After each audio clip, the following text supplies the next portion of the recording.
Shalom, back with part 2, the beginning of sorrows. So again, like I was saying,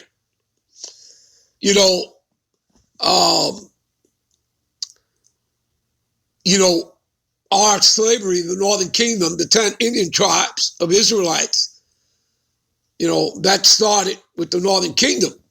Us, 1,100 of the tribe of Ephraim, of my people, we were put onto Columbus's ships and chained and shipped back to Seville, Spain, all right, and put on the auction blocks, all right?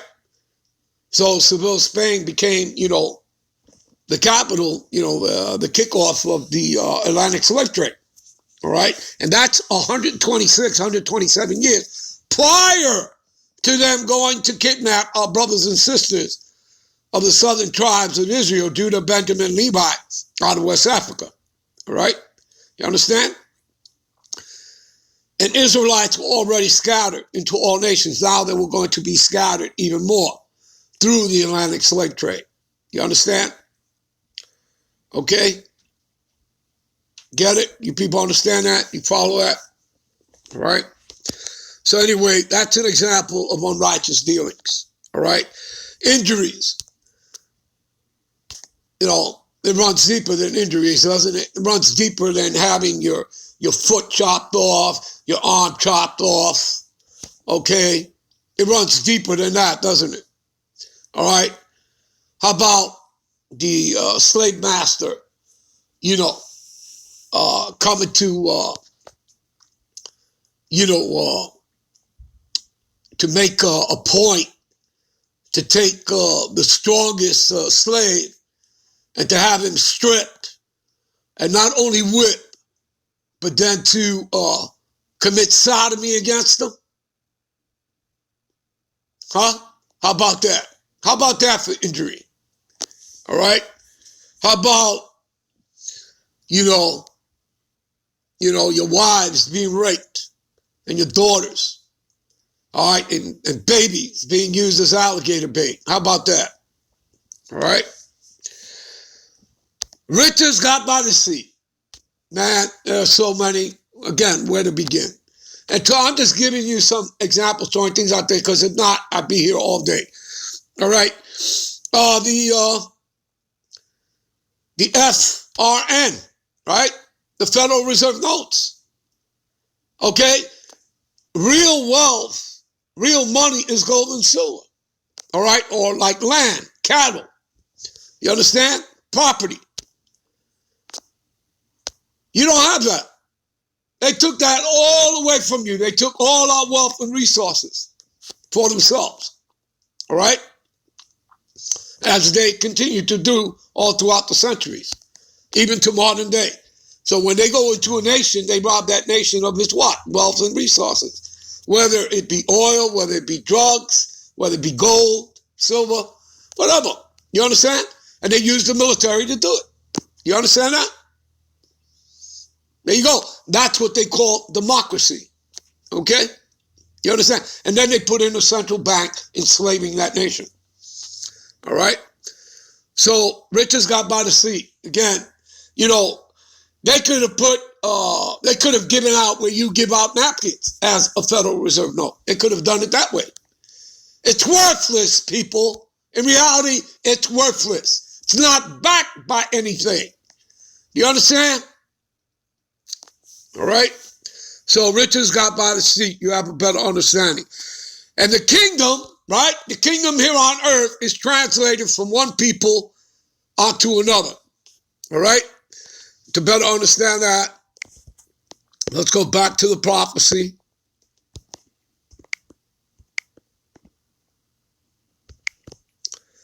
All right? For Esau is the end of the world, the ending of his age, era, rulership, kingdom here on the earth. That's what he represents, as well as, representing death and destruction, and evil, wickedness. That's what he brought upon the earth, all right? And he was created to do that, all right? He's the sword of the Lord till the day the Lord breaks through those clouds with the angels. And then, of course, that's his day that the Lord will bring about, his the end of his kingdom. All right. So the Lord is already punishing him. All right. It's already started. All right. These plagues and these things that are happening on the earth, they're all meant for the destruction of the Lord's enemies and adversaries, which starts with the tabernacles of Edom, Esau, Edom, the white man. And of course, 2/3 of Israelites will be caught up in that. All right, because they wouldn't hearken unto the word of the Lord. Okay? They rather trust in, the white man, in basically, which is spiritually Egypt, all right? Meaning the house of bondage to the Israelites. They rather trust in him than what? Take counsel from the Heavenly Father, as we read in Isaiah, the 30th chapter, 31, all right? They take counsel, but not of me, all right? So, that's what you're witnessing. His fall, all right? Okay? So, evil and wickedness is being put out, okay? So that truth and righteousness can reign on the earth, all right? Yahweh's kingdom, you understand? All right, so Esau's the end of the world. Jacob is the beginning of it that follows. Who's Jacob?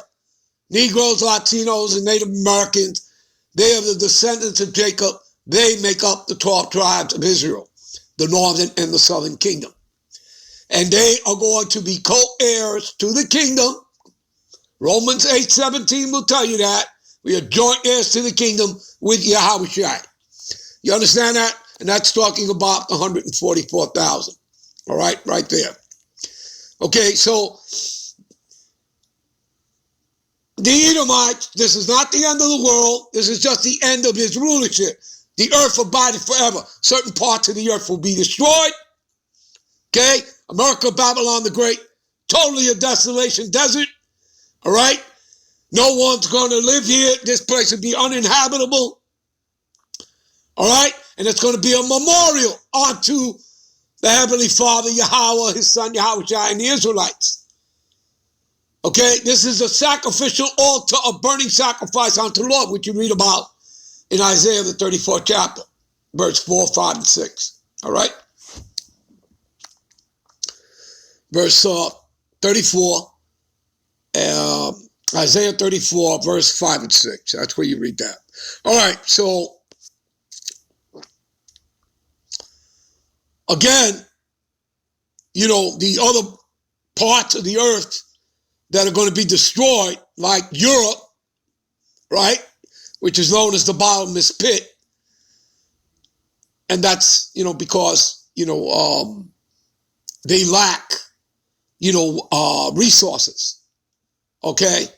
And that's why they had to use, like, the continent of Africa, use America, okay? That's why they committed all that rape and robbery, all right, and genocide, and done all those evil, wicked things. You understand? That's why they did that, because that place has no resources, all right, of its own. So, not only Europe, but the Middle East. But those places being destroyed, right, by the nuclear fire, and the reason the Lord is using nuclear fire, because the earth has to be cleansed, and fire purifies, all right? So, you people understand that. It's not the end of the world, all right? And Edomites will be in the kingdom as the other 60 heathen nations. They're just going to be subdued, right? And, be in subjection, and they're going to be in captivity under Yahweh, Ba'ashim, Yahweh Shai, and the Israelites. You understand? And they have to do 1,000+ years in captivity, okay? And ultimately, after, they all served their time, all right? The Edomites and the other 60 heathen nations. Well, the other 60 heathen nations are going to be given mercy and be in servitude toward Yahweh, Ba'ashim, Yahweh Shai, and the kingdom. But the Edomites, they have a different ending for them. They're going to be gathered up and they're going to be exterminated off the face of the earth, and that's pursuant to Obadiah 1:18. But first, they have to serve us in the kingdom. All right? You people understand that? All right? All right. So Jacob is the beginning of it that followed. There you go. And that proves to you it's not the end of the world, people. All right? All right, let's get back to where we were.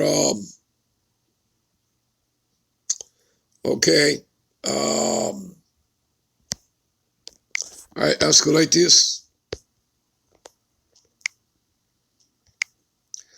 10:8. All right. So now you people understand how the kingdom is translated from one people, Edomites, onto another. There you go. All right. All right. Let's get back to 2nd Ezra 16 and 18. All right. So again, the beginning of sorrows, the great mournings, and the beginning of famines, great death, the beginning of wars, right? All right. And the powers shall stand in fear, right? Like, for example, I don't know whether or not that was staged event, all right? What happened yesterday, you know, these people rushing into Congress, right? Now, again, like I said, if that was the Negro, Latino, and Native American doing that, you see nothing but dead bodies there, all right? Because, I mean, there are a lot of things that are obvious here. I mean, everybody knew that these people were going to come there, march, protest, all this stuff. But where was your police? Where was the National Guard? Where was the military? Where was your alphabet agencies, NSA, CIA? Where were they? You understand? Now, whether staged or not, it doesn't really matter. The deceiver and the deceiver are his. They belong to the Lord. All right? So it's not a big deal, people. All right? And the beginning of evils. You see this? The beginning of evils. And what shall I do when these evils come? All right? And look, there are many answers to that, what one should do when these evils come. All right? Psalms 91. All right?